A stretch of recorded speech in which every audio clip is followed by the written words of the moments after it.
What's going on, guys? Jon here, and welcome to Inside the Harmony, episode number 13. If this is your first time tuning in, you're going to learn a ton of new chords, and we're going to be looking at triads today in the key of C, and we're going to move in what's called a third, the motion of a third. So if we start on a C chord, we're going to move from a C to an E minor, which would be the third of that scale, C, D, E. And the cool thing about moving in this interval is that as you go through the chords, you really only have to move one note from one chord to the next. So let me show you what I mean. So if we take our C chord, C, E, G, this is going to be 10 on the D string, 9 on the G string, and 8 on the B string. That's our C chord. Now, the notes are C, E, G. When we go to an E minor, which would be our next chord, we're going to play B, E, G. So if you'll notice, the E and G are shared between both those chords. So there's really one note difference between a C and an E minor. So here's your C. Change out one note, and we've got an E minor. Then we're going to go to a G, and we're going to change the note on the G string. So this would be our G, so we're going to play the same strings. We've got 9, 7, 8. Then we're going to go to a B diminished, 9, 7, 6. And then we'll go to a D minor, 7, 7, 6. And then F, 7, 5, 6. A minor, 7, 5, 5, and then bring us home to a C, which this is just a one-finger chord, 5, 5, 5. It looks like an A chord, right? But just up at the 5th fret. So all that together is C, E minor, G, B diminished, D minor, F, A minor, C. So that's our first cycle. I'll do it one more time.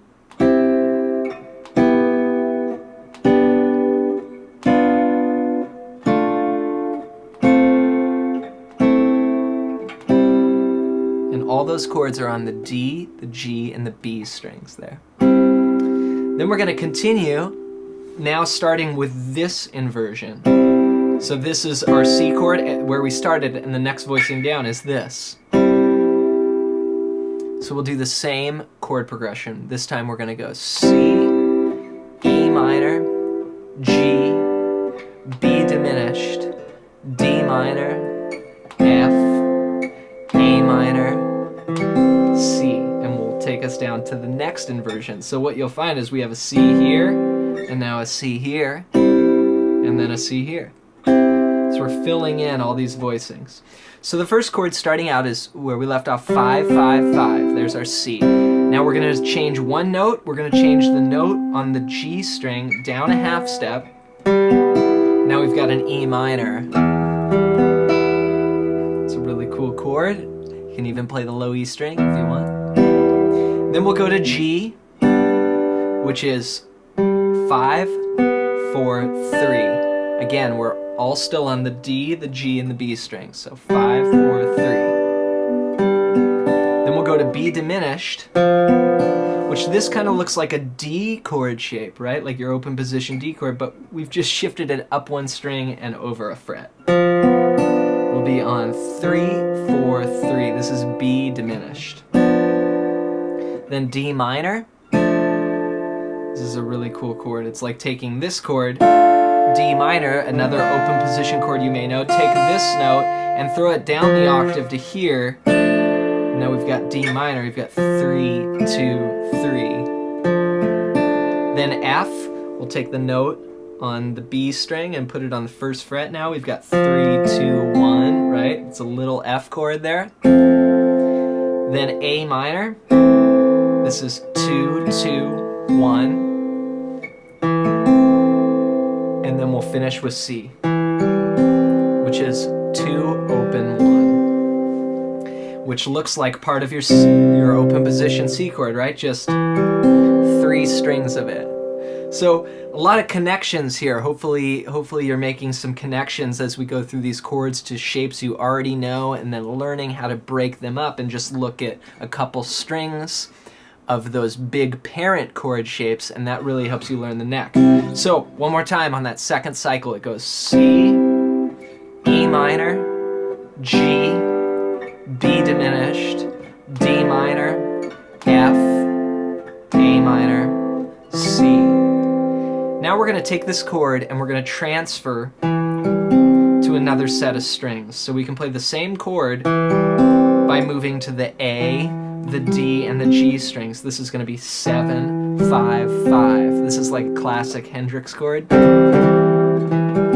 It's a major triad with the third in the bass. We're going to continue the same cycle again. It's going to sound like this. C, E minor, G, B diminished, D minor, F, A minor, C. So all these chords for this next sequence are going to be on the A, the D, and the G strings. So I'll start with 7, 5, 5. That's our C chord. Then we'll move to E minor. We'll just drop this note on the G string down 1 fret. We'll be on 7, 5, 4 now. Another cool E minor. I keep hitting the low E every time I play this E minor. It just sounds cool. And then G. This is going to be 5, 5, 4. Again, that looks like an E shape, right? Open position chords, just moved up. There's your G. We'll go to a B diminished. 5, 3, 4. D minor. Same shape as the E minor. We'll just be on 5, 3, 2, 2 frets lower this time. Then we'll go to F. Same shape as that G was. Again, it looks like an E chord, just up 1 fret. And then we'll drop the note on the D string down 1 fret. We get to A minor, 3, 2, 2. And then we'll finish up with 3, 2, open, which is now the lower part of your C chord. So we had all these inversions. We had like